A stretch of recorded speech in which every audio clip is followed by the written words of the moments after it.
And I think what we're not appreciating now is the risk of generic revolts from the margins, with movements, social movements developing, which are essentially anti-elite in emphasis. Paul Rogers is an authoritative figure in peace studies and global security. He's Emeritus Professor of Peace Studies at the University of Bradford and serves as Global Security Consultant with the Oxford Research Group. With over 30 years of experience, Professor Rogers has focused on international security, arms control, and political violence. He lectures at universities worldwide and has authored at least 26 books, including Global Security and the War on Terror and Why We Are Losing the War on Terror. He's a regular commentator on global security issues in the media and serves as Open Democracy's international security editor. In short, Paul Rogers' career spans academia, consultancy, and media commentary, where he is making significant contributions to the discourse on peace and security, as you will see in the following interview. While the largest part of this interview is dedicated to the, in lack of a better term, Israel-Palestine conflict, we also discuss the coming climate breakdown and the war in Ukraine. If you stick around, you will see how all of this is connected. And now, before we jump into the interview with Professor Rogers, a quick call to action. Some of the best interviews on this channel are shadow banned, which means YouTube is not presenting them to you, the viewer. Some examples are Noam Chomsky's interview about Israel or the interview with the Swiss historian Dr. Daniele Ganser. So if you're interested in content that apparently you're not supposed to see, content that goes against the mainstream narrative, have a look at some of the previous interviews that we have recorded for your pleasure. And of course, it really helps to spread the news if you like and subscribe to this channel. Professor Rogers, thank you so much for joining at this late hour. It's really appreciated. I saw you're a very busy man, a very much in demand, and rightly so. How are you? I'm fine, thank you. Very well. Very pleased to meet you, even if there's a distance of 4,000 or 5,000 miles. But that's one of the wonders of fairly modern science, at least. Good. Now, I had some mental conflict, so to speak. Yeah, your area of expertise is so broad that I really had to fight myself what to discuss with you. Yeah. Now, of course, we have two major conflicts at the moment going on in the world. That's in Gaza and in Ukraine, and the third one looming with China. So I thought to myself, maybe we can make a step back and look at everything from a bit higher level. Yeah. So we can zoom in and out. Yeah. Now, there are a couple of things. There are a couple of things that are actually happening right now. Yeah. So there's this discussion about a ceasefire in Gaza, right? Now, I interviewed the US Ambassador Charles Friedman, yeah, and he told me, look, a ceasefire in Gaza is like offering someone who is waiting in line for the gas chamber a glass of water. So he's no fan of a ceasefire, yeah? Yeah. Then we have Russia getting engaged, right? So Russia has invited the Houthis from Yemen to Moscow. They had representatives of Hamas in Moscow. At the same time, we have Benny Gantz from Israel in Washington without Netanyahu's approval. Yeah. So left and right, we see things that are, let's say, outside of the planned spectrum of the visionaries of this mess. Yeah. So what's your view on all of those things?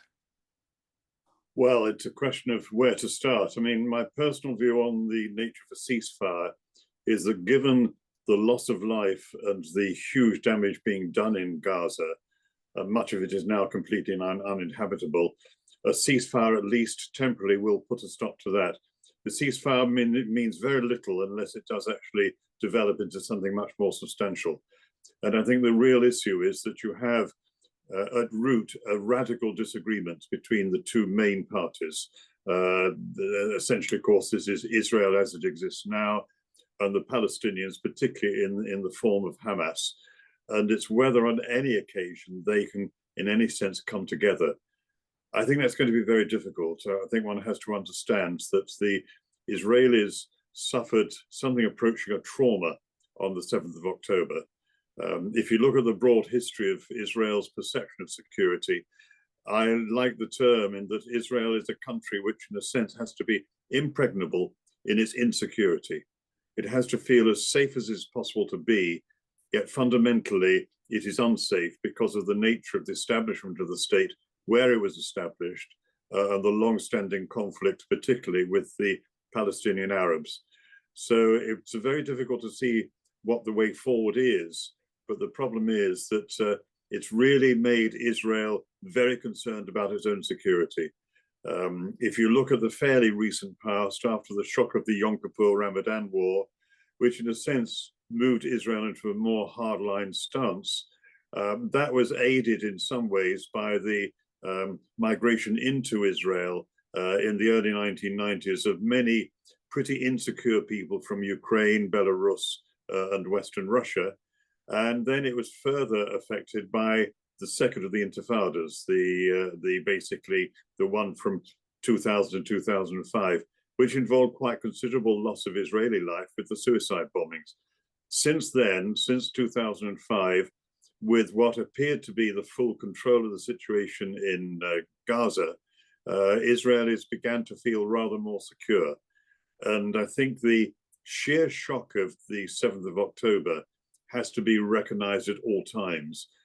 This has made the Israelis very cautious in many senses about any kind of discussions at any stage. And although the particular government we have of Benjamin Netanyahu is pretty far right-wing, and he is determined to ensure his own survival, and a very canny, able politician doing that, I think the reality is that it's going to be difficult to get any lasting peaceful settlement coming out of this. On the Palestinian side, I think one also has to understand where the Palestinians as a whole are coming from, and then specifically Gaza itself. And I think if you go right back to the original Nakba back in 1948, that led to a perception among the Palestinians that they were always the underdogs. Not entirely true, and in many cases they being able to, in a sense, fight their cause either directly or even with the likes of Hezbollah. But I think essentially you've always had their sense that they are people who are being deprived of what is rightfully theirs, even if many of them are still prepared to see a two-state solution or possibly even a one-state solution with equal rights. I think the situation in Gaza is particularly significant in this respect, in that if you look at what happened with Gaza, when you had the elections back in, was it 2007, Hamas actually did narrowly win overall. In a very difficult period immediately afterwards, it was possible for the Palestinian National Authority to take control of the West Bank and Hamas to take control of Gaza. As soon as Hamas took control of Gaza, and bearing in mind its radical links with the Muslim Brotherhood in Egypt, the Israeli view, particularly of the government at the time, was that that had to be contained on a permanent basis. And hence you had the development of what some people term a kind of open prison situation with about 2.3 million people now. What I think most commentators, if not analysts, forget is that since the development of that situation in 2007, 2008, there were 4 wars involving the Israeli Defense Forces prior to the present one. If I remember rightly, 2008, 2012, 2014, and 2021. In those wars, the Israelis lost probably 200 to 300 of the personnel, mainly Israeli Defense Force personnel. The Palestinians lost about 5,000 people, particularly in the war of 2014. And as such, I think there was already developing a very radical fraction within Gaza, really within Hamas, if you like, that was prepared to go to the ultimate in terms of how they might react. And I mean, I think one always has to bear in mind this eschatological dimension. When people are prepared to die or almost definitely die for their cause, then it becomes a much more difficult problem for states to handle. And essentially, many young Palestinians have seen this as almost a fight which goes beyond the grave. It's not unlike some of the other wars we've had. It does not necessarily, of course, just involve Islam. One always has to remember that elements within the Palestinians are not Muslims. You have a small but distinctive Christian minority and many others as well. But the point I'm making, I suppose, is that prior to this war, the starting on the 7th of October, you actually had circumstances which were producing even more determined parties on both sides. On the Israeli side, the assumption was they were secure. Immediately it turned out that they weren't. Then the reaction was extremely strong and has been ever since. As a side issue, I would perhaps remind people that on that first day, the 7th of October, the Israeli Defense Forces, if you include the border forces and the intelligence people, lost about 350 people. That's a massive, massive loss in a single day. And people tend to forget that. The losses on the Palestinian side since have been extraordinarily high, allowing for the people who are still buried under the rubble. We're currently talking about 35,000 people killed and over 70,000 seriously injured, many of those maimed for life. Incidentally, one also tends to forget that although the Israeli deaths in action since that first day have been relatively small, the number of people injured has been really very high, with several thousand people essentially with life-changing injuries, which is straining the Israeli forces.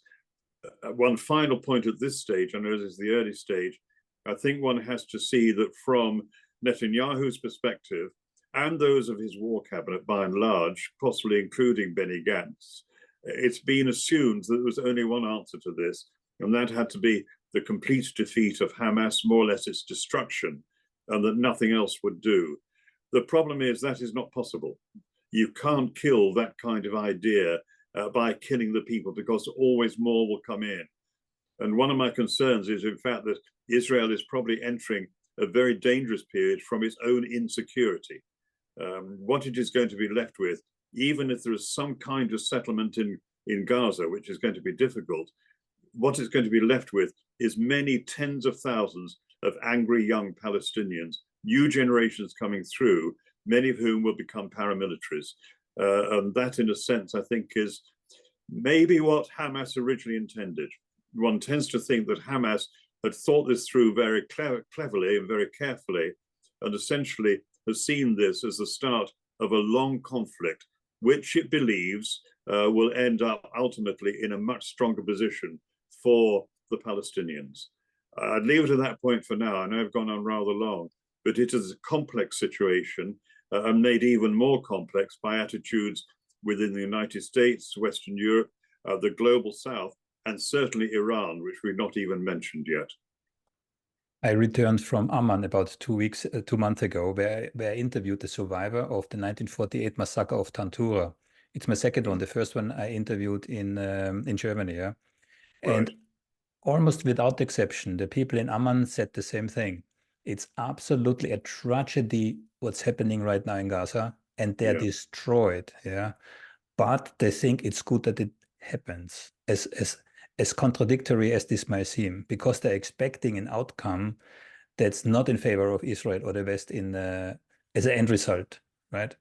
And if you look at the world's opinion outside of the Western media bubble, right, then they seem to be right. I think they probably are right. I mean, although I sort of semi-retired, I still do a fair amount of teaching, and we have a very broadly based multinational cohort on our master's courses in particular, doing things like international relations, peace studies, conflict and development. And they are really from all over the world. And you get this sense of what the global South is thinking. And I think that is something which the Israelis are not really aware of. I think more particularly what is happening is that in the more immediate zones, the Middle East and the rest, what this has done is shown that the Israelis are not invincible. In many ways, there was this perception that the Israelis were so powerful militarily that nobody could really take them on. And essentially, that was a belief really until the 7th of October. And that has gone, even though I'm sure that Israel does not actually recognize it. And I think that has a long-term impact. And I'm afraid I would tend to agree with those views that you heard expressed. that if anything, even though on the balance, the Israelis can more or less destroy Gaza, and they may well end up getting pretty close to that, it does not destroy the idea, and they've shown that they are not invincible. They're actually vulnerable like any other state. And but I think that's very difficult to expect the current Israeli government and the majority of Israelis to even come to accept, because in the face of what they have suffered and the shock of it, one has to factor that in terms of what their behavior has been and will probably continue to be. Because you said what they have suffered on October the 7th, Yeah. right? But Yes. again, I don't want to play a numbers game, yeah? But if you compare that with all of that what happened before, and you said already we had four other wars in Gaza, I'm not even mentioning, let's say, Lebanon, Sabra and Shatila, right? So, I mean, the suffering, again, the number game is never a good approach here, yeah? But the idea is rooted in the cause of the occupation and oppression, which is pretty brutal, yeah, for anyone who ever was there. And this is what Gideon Levy told me. Come here just as a recommendation for young people, yeah? Come here 2 or 3 days and see for yourself, yeah? And your worldview might change. Yes, I think that's absolutely true. I mean, I suppose what I'm trying to do is to, I mean, my own experience, and I've been in Gaza, I've been in the West Bank, I've supervised students through to PhD level. In fact, one of the key players in the peace negotiations, Saeb Erekat, was one of my first PhD students at Bradford. And I know the West Bank very well. I've spent quite a lot of time there. No, I mean, I'm only too well aware that this is a deeply asymmetric situation. It has been right from the start. But in a sense, I think one still has to understand where the Israelis are coming from now. And this is the whole idea of a country of people who believe themselves to be invulnerable, impregnable, if you like, but were actually insecure. It's an even bigger shock to a people such as that than it would be if there was the knowledge in the background that they were always vulnerable in a sense. And I think they come to accept that. And this is why it's going to be extremely difficult to break away from that. One understands, although I've not been to Israel recently, but from what I hear from people who know the situation well, the Israeli media is making very light of what is happening in Gaza in terms of the casualties. That it is not gelling with most Israelis, not all, but with most Israelis, just how bad it is becoming. You've got a sort of almost a massive mindset that can't easily be altered. And I think this is one of the reasons why it will only take very high pressure from external agencies to actually bring about any change in that. And most of that change, if anything, will have to come from the United States. Perfect segue to Joe Biden, yeah. So Yes. I understood there were some kind of elections in Michigan. Was it yesterday or the day before of yesterday, yeah? And Yes. they expected, I believe, 10,000 so-called undecided or non-committals, yeah? Yes. But they had like 10 times, I think it was 120,000, yeah? Yeah. That's not a good a sign for Biden. Yeah. This being said, I know that you have extensively written about the Jewish lobby and the Israel lobby. Yeah. So he sits between, a rock and a hard place, if I can use this cliche, right? I think one has to tease it out. And I mean, I've discussed this with people who would know the field rather better than I would. But what I do think is that it's a mistake to consider it the Jewish lobby. By and large, you find that Jews in the United States tend to be more on the liberal side. They tend, as I understand it, more to vote for the Democrats in an election. What I think we don't factor in is the huge importance of evangelical Christians in the United States, particularly the Christian Zionists.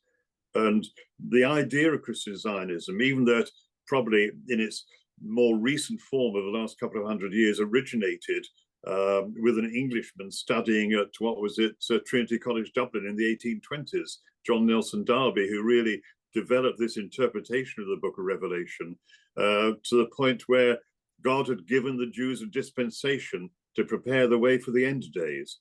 And that's very strongly felt in many evangelical quarters. And we're dealing with probably 20 to 30 million people among the much larger evangelical community in the United States who will take this view. But as a wider group, evangelicals are more likely to vote, and they're more likely to vote Republican. And in a sense, Biden will have to win some of them through, given the way that things are going otherwise.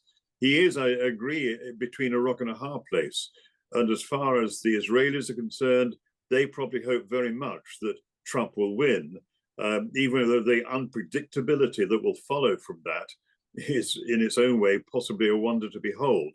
But essentially, from their perspective, Trump would probably be better than Biden, although one would expect that some of the very sharp Israeli analysts would know that the unpredictability of it has its own dangers. In any case, we talk about November, and it's difficult to see how far we will got by then. But certainly many people in the Israeli military believe this war will still be going on then, which I think is at a different kind, but certainly continuing. Do you think that the US even has control still over Israel? Because there are more and more voices who say Israel would do anyway what they perceive as essential. I think that, in fact, the United States, because of the huge amount of armaments that Israel is using, I think the United States could still pull the plug. I mean, Reagan did this back in 1982, and it was done at a really short notice. And I mean, the aid that is going into Israel, I mean, look at the permanent detachment of American army personnel, basically organizing the Expand radar. And that's been going on for what, about 12 or 13 years. The amount of intelligence that is going in, the way in which RAF Akrotiri, the big British base in Cyprus, is being used both by the British and the Americans to support the Israelis. And that doesn't even take into account the constant flood of weapons into Israel. I mean, one has to remember that although we don't have the full record, at the time of the Yom Kippur Ramadan War, it was the United States, subject to the sudden embargo on the oil side by the Arab members of OPEC, which essentially brought that war to a relatively early end. There are other factors, including the role of the Soviet Union, but it's an important one. No, I think that the United States does have a lot more power, but whether it'll use it, I think, is a very different matter. There are some voices now, and I have spoken with quite a number of them, who really qualify what's happening in Gaza now as genocide. Yeah, I mean, I don't want to go into the semantics of it, but the ICG ruling suggests something similar.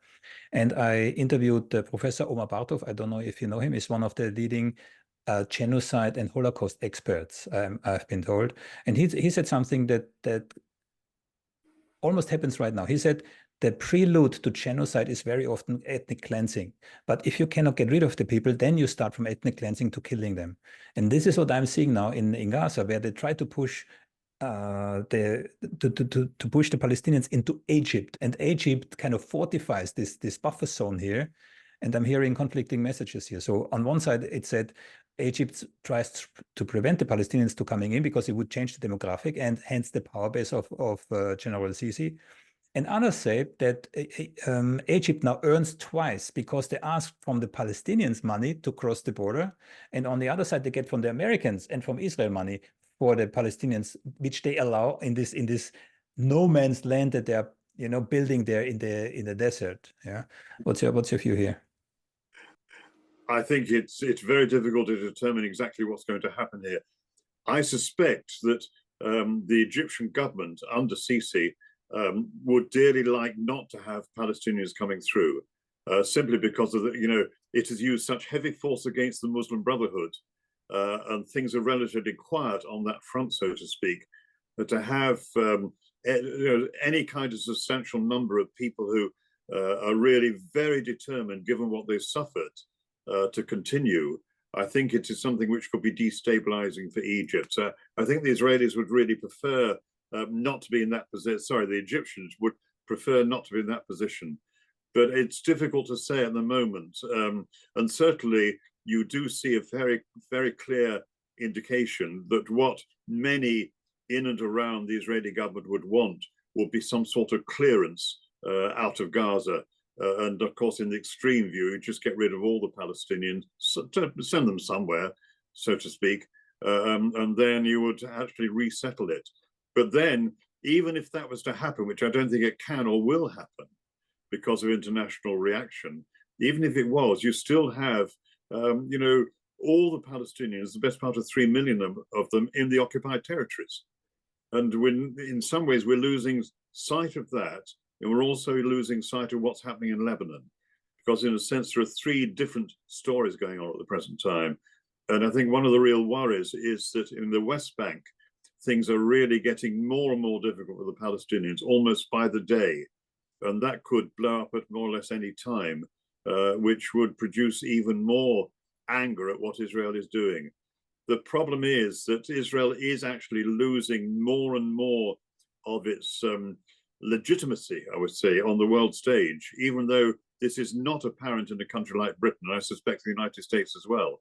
Although, of course, we do have this situation in Britain of a real political issue developing, which could even affect the forthcoming election, which as of now, the Labour Party is expected to win handsomely. But there's a lot of things going on under the sort of behind the underneath, if you like, in Britain at the moment. But that is a different issue. But I think it's an indication of the fact that Israel just does not have the legitimacy that it did once have. And I think that's very damaging for the long term. Now I've rambled a little bit off to different areas, but in a sense, it's bringing a number of different things in. And the reality is you have very hardline people on the Israeli side, and obviously very hardline, determined people on the Hamas side as well. And neither will give way. Because you just said Great Britain. Just before the interview, I saw a clip that George Galloway apparently was elected again. And Rishi Sunak had felt compelled to even address it in a speech in front of Downington Street 10. Yes. So what's the story here? Well, the story is George Galloway is a populist politician. He tends to be seen as on the left, but he will go in with other groups. Very skillful, a very good orator, and he is essentially fighting his own cause, and at given times actually goes into the parliamentary system and has had, I think, 3 different spells in Parliament. He does genuinely hold the pro-Palestinian position pretty strongly, but he's a pretty crude politician, in my view, and not indicative of what is happening below the surface. We have a situation in Britain currently with the Sunak government in considerable difficulty, and in a sense, it is looking for new ways of getting popularity if it can, or even more shoring up its actual core membership. Because the opinion polls at present, if they were to follow through, and they've been stable for quite a few months, would indicate a massive fall for the Conservatives, historically so. Not quite at the Canadian dimension, but even getting on for that.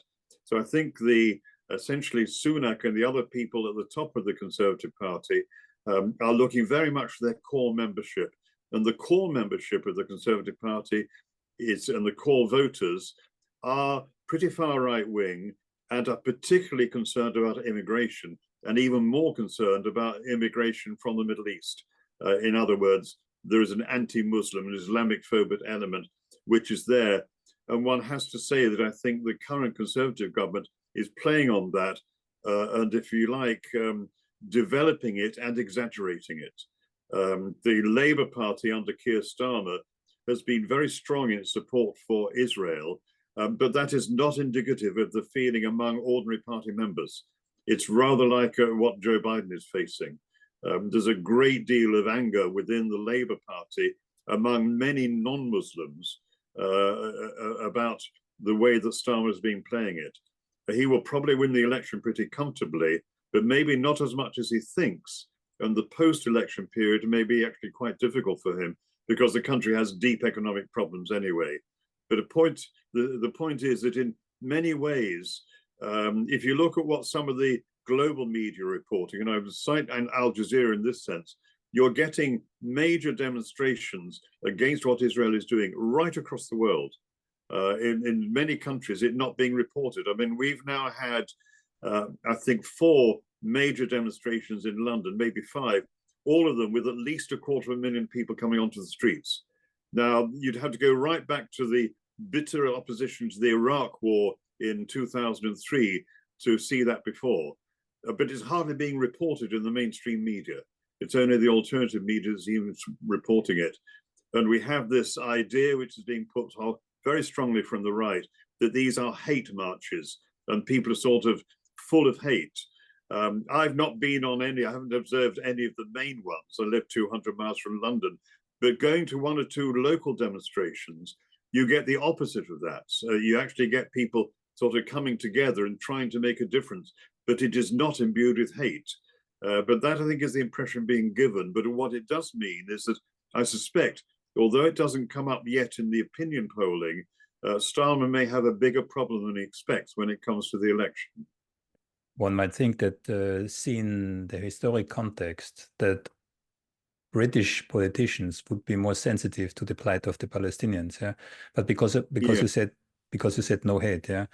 Every Friday in Amman, after the Friday prayer, you have a massive demonstration through the center of Amman. Yeah, I was there with, like a stupid tourist with my iPhone. I was filming there.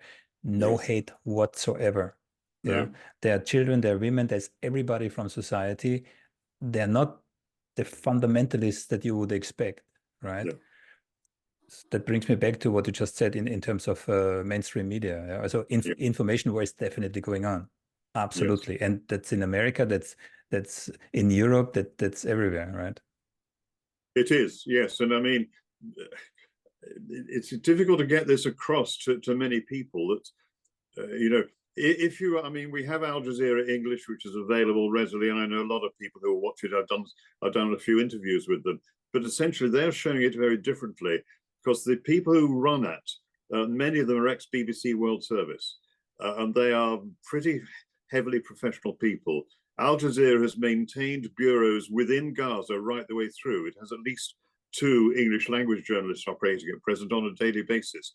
And you're getting information through, which is going through obviously to Muslim populations in Britain and to non-Muslims as well.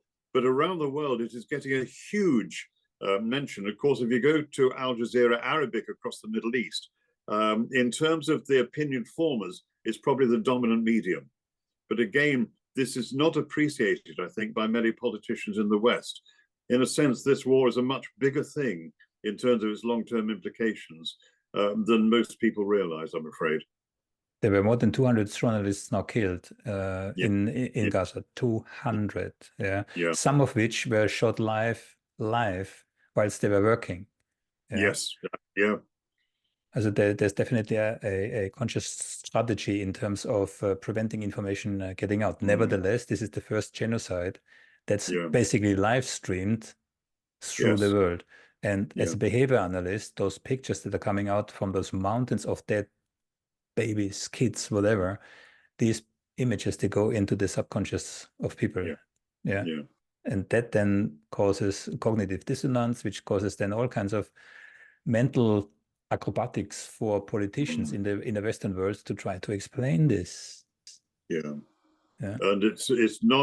it's not explicable unless you understand the kind of impact that is happening, and to some extent realize why the Israelis are determined to continue with it.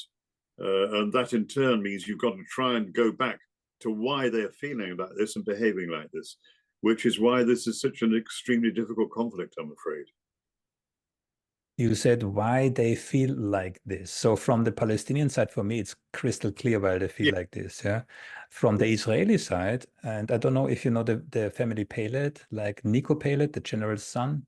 Yes. He has a sister, Nurit Pelet El-Hanan. She's a professor, and she did research in regards to racism in Israeli school books. Yeah. I interviewed her just a month ago. Yeah. She made a case and referencing specific school books in Israel, where she clearly states and argues that from a very early age on, Israeli children are basically primed into fighting in Gaza, right? Mm. The way that Palestinians are described or not even present in Israeli school books, yeah, as persons, just as a people. And if they're presented, they're always dirty on a camel, yeah, whilst when Israel is depicted as like a neat Swiss village, yeah, that Yeah. type of thing, Yeah. then shipping them to the Holocaust Museum, right? Indoctrinating them, yeah, structurally, yeah, just to prepare them for the war also for a war with the Arabs, for a next Holocaust, basically. She called it the pornography of evil. So we feed the Israeli children with the pornography of evil, yeah, to prepare them for the next Holocaust. But the next Holocaust comes allegedly from the Arabs. Yeah. Yeah. Yeah. Yes. I mean, I think again, it's this lack of understanding.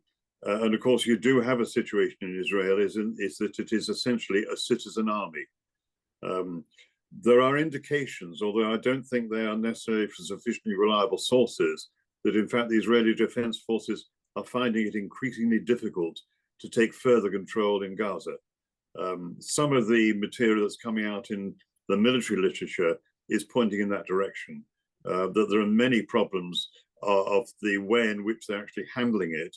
And one of those, just as an interesting thing, is so much of the entire support system for the Israeli army is now privatized, and it's inefficient and incompetent.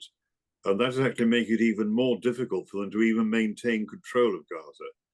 There was a small thing, I think I mentioned it in an Open Democracy column recently, that in fact, the Hamas in the northern part of Gaza already has a semblance of a reorganized administration, including the semblance of a very limited police force, which, among other things, has been trying to protect some of the convoys. It's been engaged in action against the Israelis, of course, but it's also been doing that. And the Israeli Defense Forces have been targeting the police because they've been protecting the convoys. Now, I don't know whether that's true, but certainly the Biden administration does seem to have warned Israel on this to try and cease this. But it's an indication, again, of the complexity of what we're dealing with and the fact that in the wider world, what is actually happening is not fully appreciated. And when you hear some of the Israeli military talk about the use of the Dahir doctrine and the determination to do what amounts to collective punishment, this seems sort of more or less ordinary to them. But the reality, of course, on the ground is so different. But it follows a long pattern. I mean, Dahir was really developed, nearly 20 years ago. And that in turn was based on early actions, which in some ways go right back to the Nakba. And you come time and time again to the issue that Israel does have this fundamental insecurity, which in a sense can only be overcome if it can deal in a full way with the people with whom it has to cohabit the land. You go right back almost to the origins of the whole developments in the 1910s, 1920s, the idea of, people without a land for a land without people. And that was the fatal flaw. And essentially, there's no getting out of that. And this is why it's going to take many years. In our country, we've experienced the Northern Ireland conflict, which is now 25 years in the past, and probably has another 25 years before we're going to get any sort of really stable, lasting peace. But at least we're maybe halfway there. In Israel and Palestine, it is so completely different that it's really difficult to see what the way forward would be. But on the alternative, of course, is a never-ending war. And that is just disastrous for the Israelis, obviously for the Palestinians, but in a sense for the Israelis as well. What do you make of the fact that Benny Gantz went to Washington without Netanyahu's approval? Well, it does look like Netanyahu is really facing bigger and bigger problems. I mean, you have the long-term issue, of course, of the hostages, but there are other factors as well. But he is an extremely wily, effective escape artist, if you like. And it may be that he is going to it'll be some time before he actually departs the scene. Gantz obviously looks like the obvious replacement, but Gantz also will take a hardline view in terms of the fact that in some way, security has to be restored on Israel's terms. And I think that would be true of any senior soldier at the present time. So again, it would be different. It would probably be somewhat easier, and Gantz might be more subject to pressure from abroad. But Netanyahu, it is so much about his own survival that I think this is why it is so difficult to see how he would oversee any real change in attitude on the Israeli Defense Forces or indeed in Israel as a whole. How much influence do the how should I call them, Messianic right-wing forces within the Israeli government actually have? Smotrich, Ben-Gvir? I don't know. I mean, it's difficult to say from the outside. I mean, obviously, the ones who are the Messianic ones or the ones who are basically the much more settler-orientated ones, they clearly hold the balance of power. Whether they would use it is another matter. Because if they were to use it and there were elections, the recent local authority elections, local administration elections have been pretty good for those factions. But there's no guarantee that will actually operate also in a general election, given how protracted they are. So in some ways, I think they do hold the balance of power. They have a lot of influence, but maybe there's also a sense of caution there because they could exceed the levels of their influence, which could be dangerous for them from their own perspectives. Are those settlers not actually a paramilitia force within Israel outside of the military, which is gaining influence not only in respect to Gaza, but especially in the West Bank? Yeah, especially in the West Bank. Well, if you go back to when the settler movement developed many years ago, what we're talking 20, 30 or so years ago, even longer than that in some ways, particularly East Jerusalem, what you had was a large proportion of the settlers were there for economic reasons, maybe as many as half at one time, simply because, you know, life was better, you had good homes, you had ready access into jobs in Israel, and things were very smooth compared with, you know, crowded parts of Tel Aviv and the rest. So that, I think, changed slowly but surely. I think especially after the experience of the Second Intifada and the closing up of so much of the West Bank, and life made so much more difficult for Palestinians. But at the same time, that meant that for settlers, they became more secure with all the strategic roads and the rest. And I think the end result of that is that the settlers have got increasing power. They're increasingly political, religious, yes, in many cases, but at the same time, it is a locus of power, which again is very easy to underestimate. What that means in practice, who can say? Because of course, the Israeli Defense Forces do have huge capabilities. But one wonders, I mean, you remember the Jenin raid in, when was it, May of last year, which started off with some insurgents, so one of the Palestinian factions in Jenin, actually crippling one of the Israelis' most modern armored personnel carriers, which had been designed and constructed for exactly the position it was engaged in. So there's a vulnerability there, which I think the Israelis perhaps have not fully appreciated. But of course, meanwhile, the much greater losses are being experienced by the Palestinians. Deaths, injuries, and of course, destruction of olive groves and the rest. Again, being very little reported outside of the Middle East, except in some of the special journals. I'm talking now about the British media, although it is getting in just a little bit more.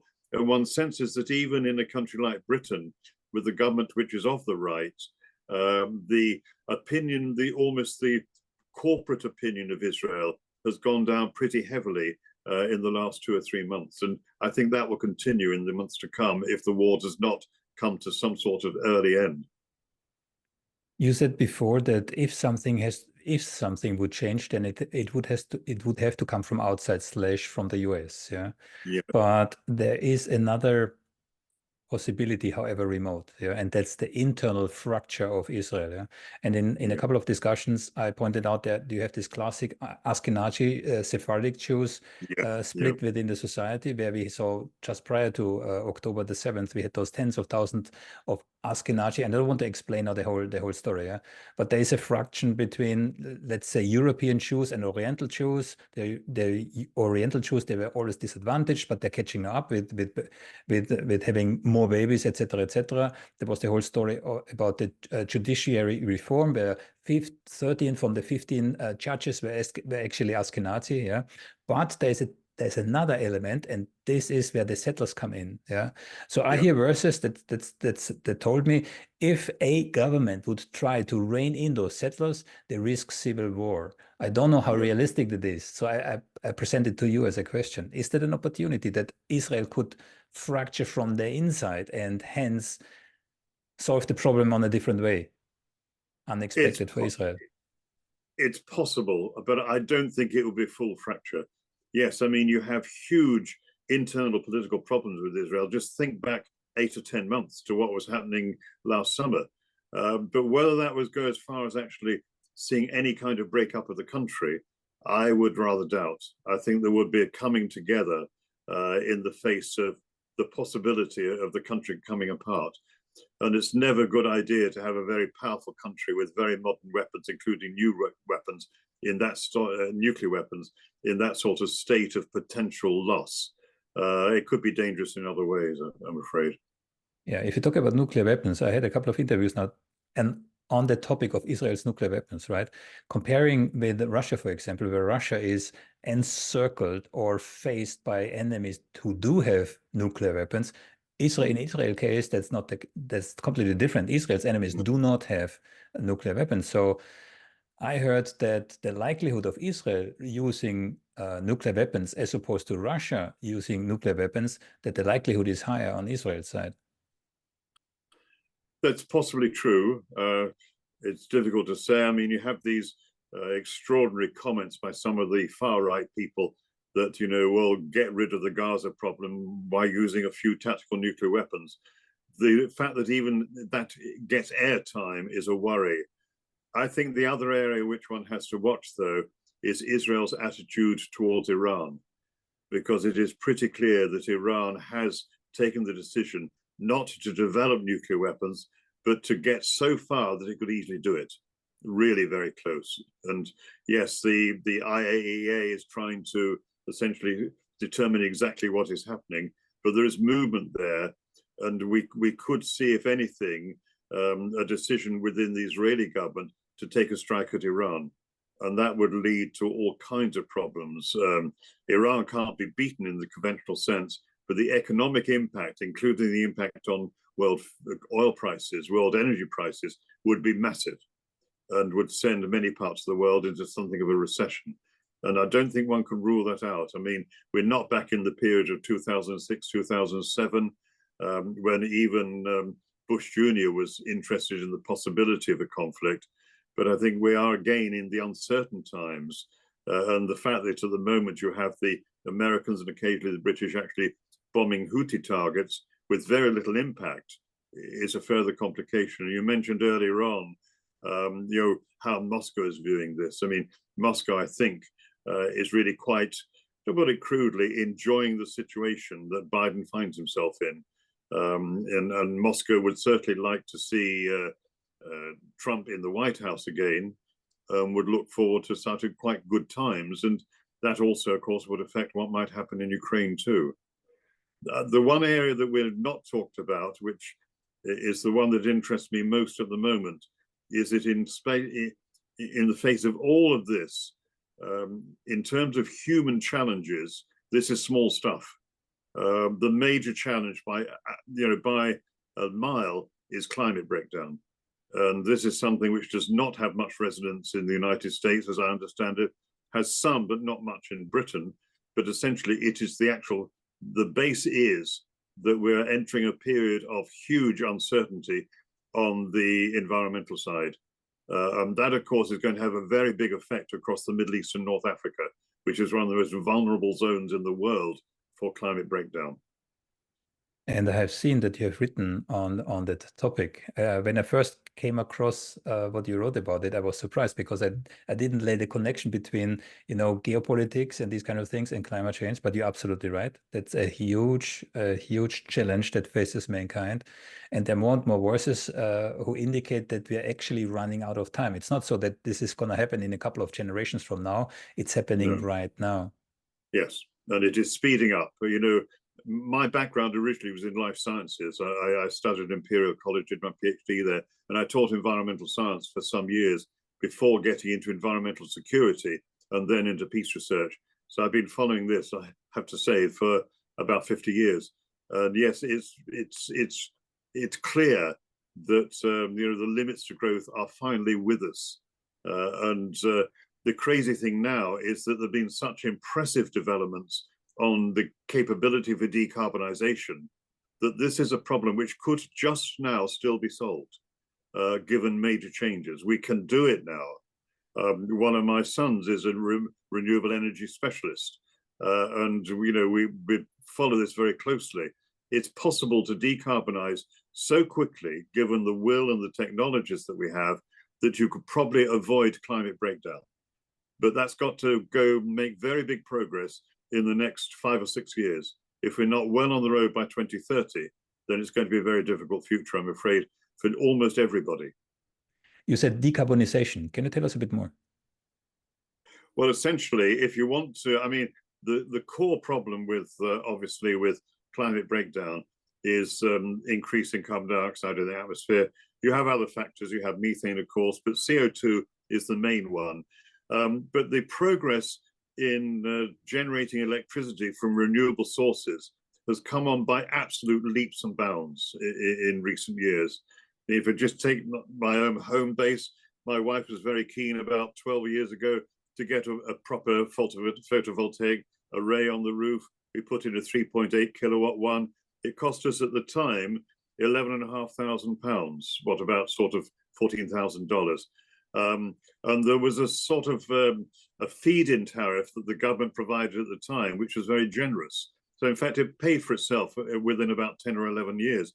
But the point is that system costing £11,500, a similar system now will cost about £4,000 and maybe £4,500. And that doesn't even allow for inflation. So it is so cheap now. You can produce electricity from wind or solar much cheaper than any fossil fuel, and certainly far cheaper than nuclear, because nuclear never includes the cleanup costs. So it's actually possible to do it. And in fact, Britain, sadly, could have been far more advanced in this than it is. It's quite advanced. It could have gone far farther, far quicker. And essentially, it is possible, certainly, to move over to renewable systems and really cut the whole production of carbon dioxide massively within a decade. And we only have at best a decade to really make the big inroads. And even then, we're going to have a pretty messy period. What I'm saying is that this is one area where there is actually cause for optimism, provided you get the political willingness and also the public support to do it. And you only need here a few countries to go far faster than they are at present to have an impact more widely. I think we stand a chance with this one of getting ahead of the game, but it's going to be a very closely run thing, I'm afraid. You have related to that, just to say very briefly, my own view is that we have three major trends worldwide which are interacting in a bad way, and they could be interacting in a good way. One, obviously, is limits to growth are finally upon us, 50 years after the original publication of the MIT study. And we know that that is something which we could possibly deal with. What keys in with that, though, in my view, is we have a socioeconomic situation worldwide where the poor are not getting poorer, but more and more people are relatively marginalized. The concentrations of wealth are quite astonishing now, and they're getting even wider almost by the week. That is a potential for major revolts from the margins, if you like. But the third factor, I think, is that our whole military culture is one of maintaining control. I call it lidism. It's like a boiling kettle, a boiling pan. Keep the lid on, suppress things, and eventually it blows up in your face. And that, I think, is what we're facing potentially. And it's the interplay of those three which is really crucial. I'm just finishing a short book on this. I mean, when I say short, really short, it's 25,000 words in total, to try and get these points across, because they're not really being made. We actually get three linked problems together, which are to be seen as a whole, and you have to approach them in terms of how can you move away from the way they're interacting in a deleterious way and move it to be more positive. But that's going to take a lot of hard work over the coming 4 or 5 years or more, I'm afraid. America's power is based on one thing, on the petrodollar. Yeah, most people don't know really what the petrodollar is and how it functions. Yeah. But that's the lifeblood of America. Without petrodollar, there are no supercarriers around the world, right? Yeah. So yeah. I foresee challenges for those interest groups to kind of, agree to this transition. Yeah. Now, right now we have this blizzard in California. Yeah. So I spoke to someone from California today who told me that the last time they had the last time that really snow is about 30 years ago, and then they had about 2 feet of snow. Now you have whole highways, kilometers of trucks are snowed in. Yeah. Yeah. The weather is changing everywhere. The poles are melting. If the writing's on the wall, someone who I interviewed recently told me, if the writing's on the wall, read it. Yeah. And we do not read it. No, I agree. I mean, you look at the massive fires in northern Canada 2 years ago. Unbelievable, the extent of them. My wife and I have a small holding. We have a few acres. We've been growing our own food for years, and we've lived in the same place for 50 years. I've seen the way the climate changes, the way you can grow things now, the way you have to experience much sudden periods of intense rainfall that we didn't have.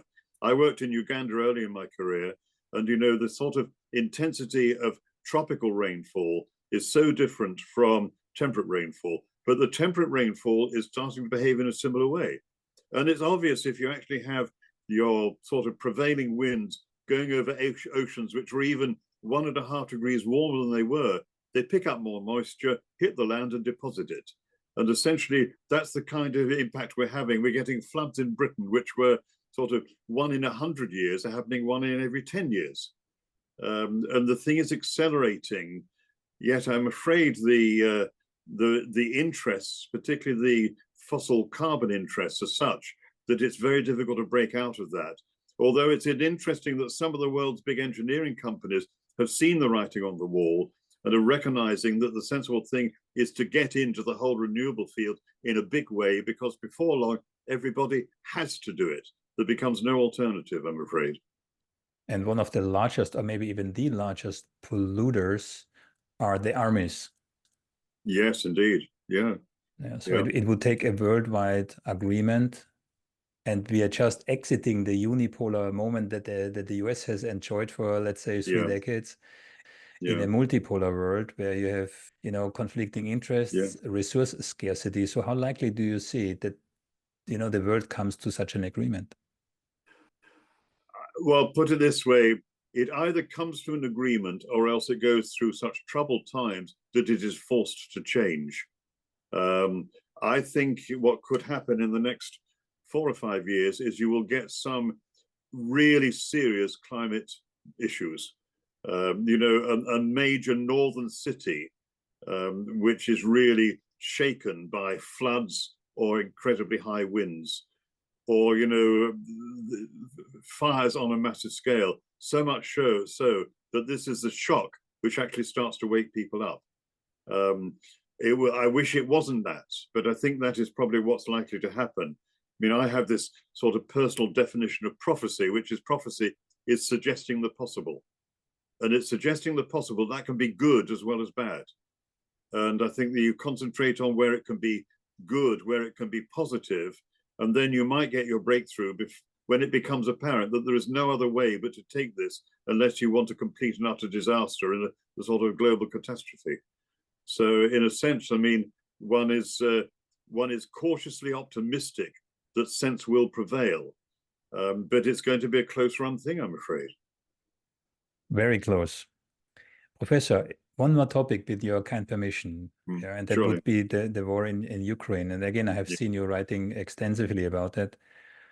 I have spoken with quite a number of people about the topic, and my favorite question is NATO expansion, because there seems to be so heated discussion if NATO expansion is the true cause, the root cause, basically, of Russia's invasion, right? What's your view?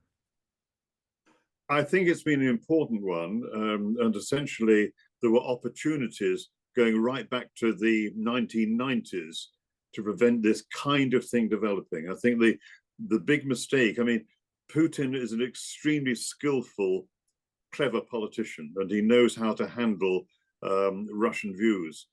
But the reality is that the West, if you go back to the period between about 1990 and 1996, 97, when the poverty rate in Russia was 35% of the population, and the life expectancy of men, partly because of so much vodka and the rest, was really declining. Russia, in many ways, was treated with contempt by the Western countries, particularly on the economic side. Now, I live in a country which lost its empire more or less completely about 40 years ago. And it's still taken 40 years to even begin to come to terms with it, which is extraordinary. The Russians lost their empire in 40 weeks and were then treated with contempt. Now, this made it far easier, I think, for Putin to develop his power base, particularly between about 2000, 2008 or 9. And in doing so, when you began to have the clear outcome of NATO expansion, that was something which he, in his own view of the sort of the potential for Russia to be a great power, was something which really struck a chord, and struck a chord with many older Russians. I think one has to distinguish the view of Russia from people aged over 50 now, compared with people who are aged 20 to 25. There is a change happening, but it's a very slow change. But meantime, Putin is able to develop his power base. But in answer to your question, I think, yes, the expansion of NATO made this much more likely, but there were other factors involved, including what Putin ultimately wants. And there you've got to go right back to the whole idea of the new Russia, going right back to the White Russians of the 1920s.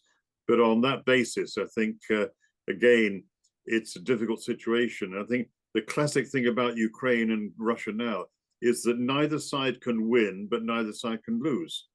If in fact Russia makes major gains in the coming months, then NATO will have no option, because of its own perception of its own status, but to come to the aid of Ukraine even more so. If the unexpected happens and Russia really gets onto the defensive, then there's always the risk of escalation on the Russian side. So this has to end in negotiations, however uncomfortable that is. There's no immediate sign of that at the present time, but at some stage, I think there will be. And certainly there are plenty of back channel routes available, and people trying to work behind the scenes, but with no success at the present time. NATO expansion in the Russian view, of course, means nuclear weapons, NATO nuclear weapons on Yes. Ukraine ground. Yeah? And if you compare this, for example, with the Cuban crisis, yeah, it's a similar situation. Yeah, so Russia wanted to put a couple of nukes, a couple of kilometers or miles in front of the American mainland, and we almost had a third world war, right? And now we expect the Russians to accept what we the West. I mean, most people don't remember the Monroe Doctrine anymore, yeah. No, but no. it's that it's such a a double standards, both also for Israel and Gaza. It's the same thing, right? It's such a double standard from our Western perspective vis-a-vis, let's say Russia.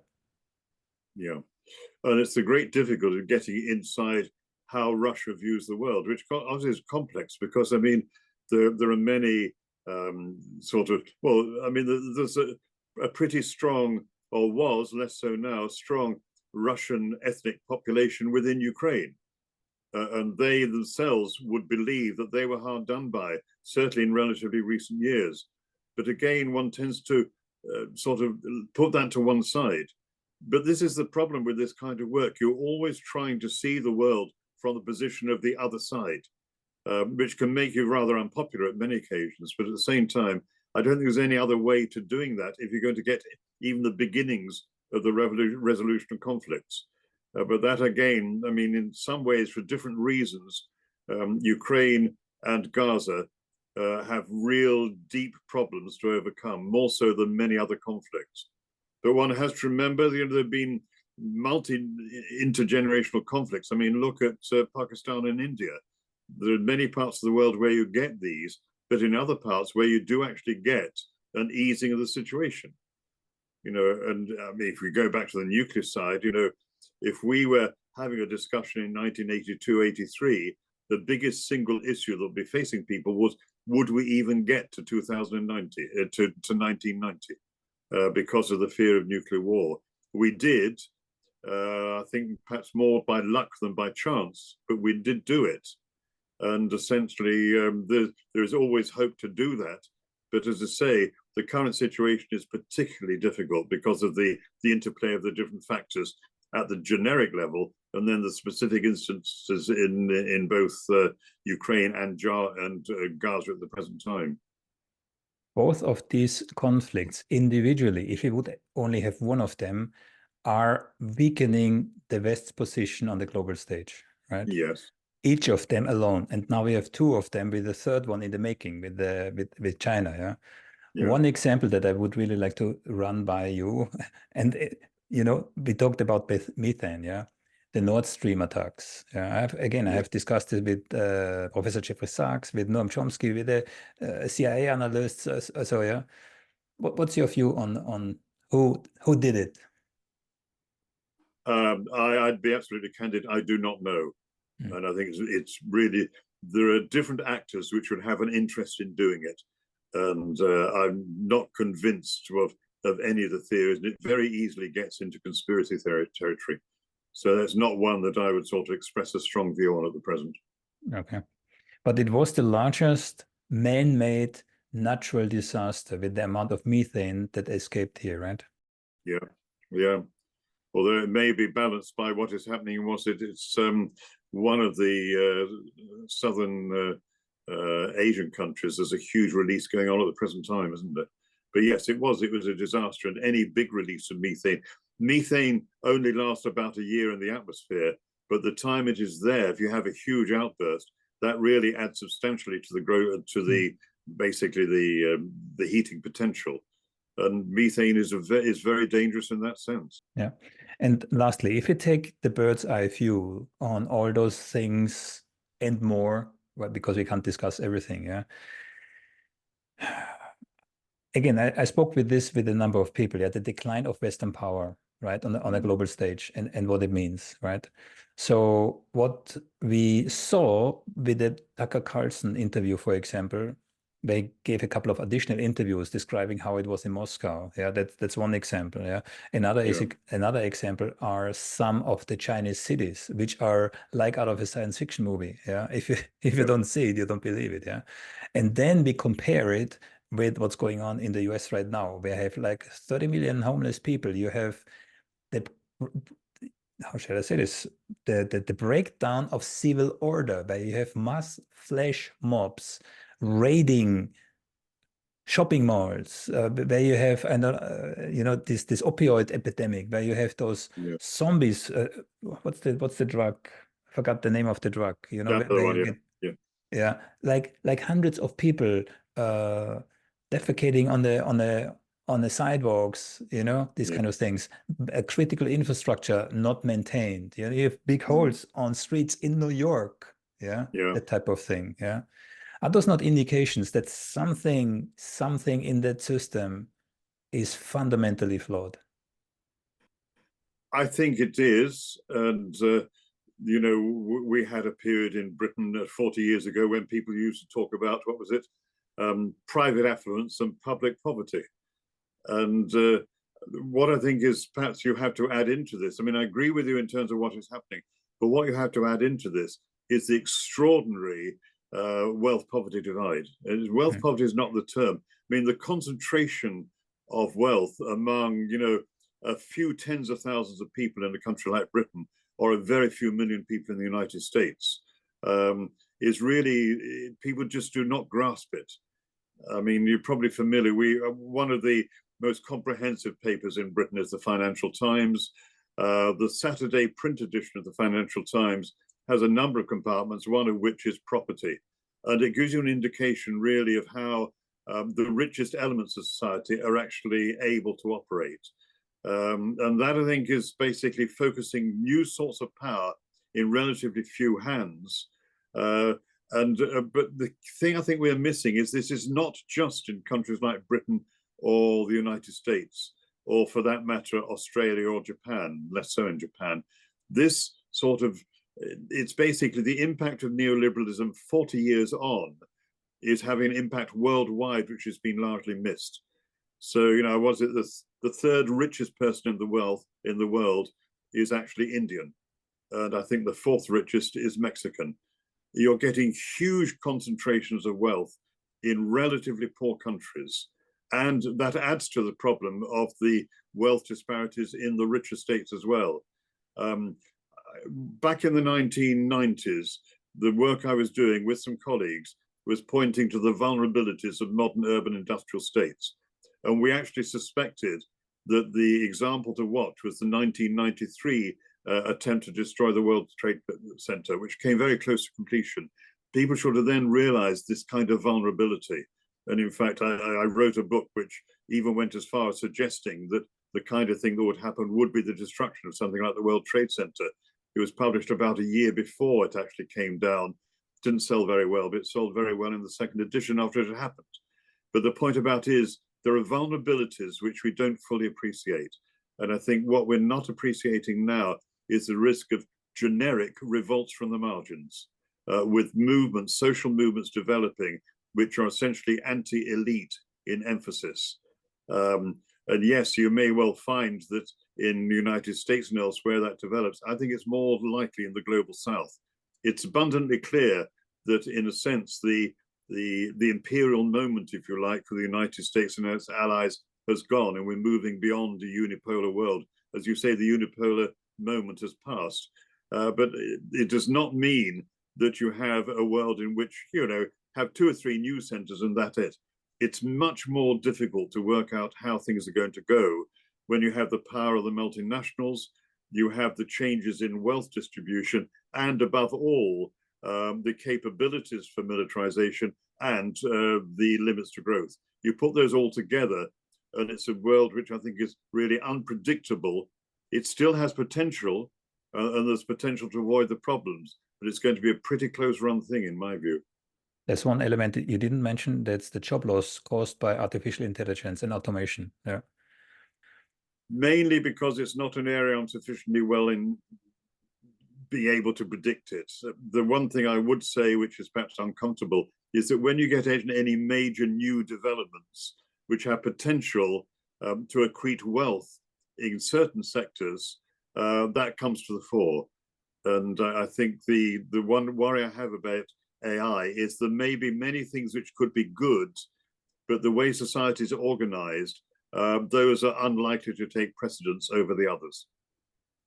There are multiple governments already talking seriously about basic universal income. Yeah, and then the next question is already, which I also had discussed, is what are we giving those people to do? Because it's not enough for, you know, for a population, marginalized population, to just to give them you know, a roof and bread. Yeah, no.